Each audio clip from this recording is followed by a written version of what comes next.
ជំរាបសួរស្ដីបងប្អូនទាំងអស់គ្នាថ្ងៃនេះយើងមកស្លសម្លការីត្រប់ជាមួយនឹងឆ្អឹងជ្រូកហើយសម្រាប់បងប្អូនដែលគាត់ទស្សនាកុំភ្លេចជួយចុច Subscribe YouTube Channel នឹងខ្ញុំម្នាក់មួយផងសម្រាប់គ្រឿងក្រៅក៏ខ្ញុំរៀបចំរួចឲ្យបងប្អូនទាំងអស់គ្នាហើយឥឡូវនេះបងប្អូនមកមើលពីវិធីស្លទាំងអស់គ្នា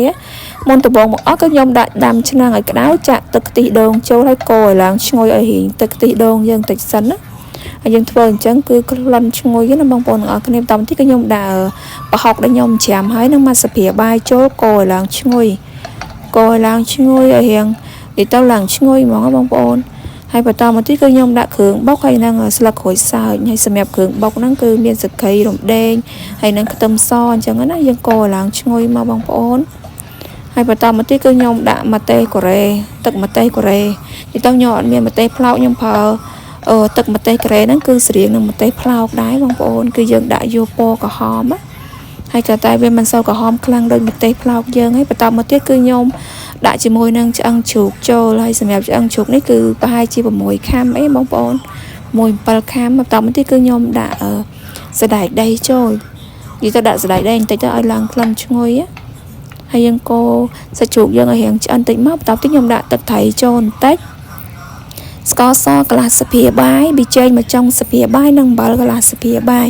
និយាយទៅគ្រឿងខៅបងប្អូនដាក់តិចសិនណាយើងលៃលោកភ្លុកមើលកុំឲ្យប្រៃយើងថែមថយតាមចំណង់ចំណូលចិត្តណាឥឡូវនេះខ្ញុំកូរសាច់ជ្រូកយើងឆ្អឹងជ្រូកយើងឲ្យរាងឆ្អិនបន្តិចសិនឲ្យរាងឡើងឆ្អិនបន្តិចសិនបានខ្ញុំបន្ថែមទឹកហើយសម្រាប់ទឹកនេះគឺលឿងនេះខ្ញុំទឹកសល់ពីលាងត្បាល់ឯងបងប្អូនយើងបបគ្រឿងទៅស្ដាយគ្រឿងខ្ញុំដាក់កូរយកពីត្បាល់មកហើយណាហើយយើងថែមមើលតាមចំណូលចិត្តទឹកកុំដាក់ច្រើនបងប្អូនខ្លាចរាវពេកហើយយើងរងាស់ឲ្យស្លយើងពុះអញ្ចឹងមកហើយយើងកូរភ្លក់មើលទៀតនិយាយទៅយើងកូរភ្លក់មើលថែមថយតាមហ្នឹងណាតាមមកទៀតគឺខ្ញុំភ្លក់មើលហើយខ្ញុំបន្ថែមជាមួយនឹងទឹកដោះគោខាប់បន្តិចចូលដើម្បីឲ្យរាងក្លិនឈ្ងុយណាឲ្យរាងមានជាតិហើយយើងកូរមកហើយសម្រាប់ស្លការីនេះគឺអត់សូវក្រហមខ្លាំងទេបងប្អូនយើងប្រើម្ទេសកូរ៉េនិយាយទៅល្មមហើយឥឡូវគឺស្លខ្ញុំគឺចិត្តឆ្អិនហើយណាខ្ញុំដាក់រងាស់បន្ថែមទៀតបងប្អូន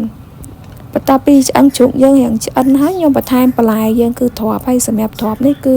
ខ្ញុំប្រើត្រប់3ផ្លែណាបងប្អូនអរគ្នាហើយយើងរងាស់ផ្លែត្រប់យើងឲ្យឆ្អិនតិចសិនមករងាស់ទាស់តែត្រប់យើងឆ្អិនសពសាច់ណាបងប្អូនអរគ្នាឥឡូវនេះទឹកស្លគឺចាប់ផ្ដើមពុះខ្លាំងហើយត្រប់យើងក៏ឆ្អិនដែរបងប្អូនមើលទៅគឺឡើងឈ្ងុយហ្មងហើយខ្ញុំភ្លក់មើលទៅគឺរសជាតិល្មមហើយចុងក្រោយគឺខ្ញុំបន្ថែមជាមួយទឹកខ្ទិះដូងបន្តិចទៀតដើម្បីឲ្យស្លយើងឈ្ងុយហើយនឹងខាប់ល្អ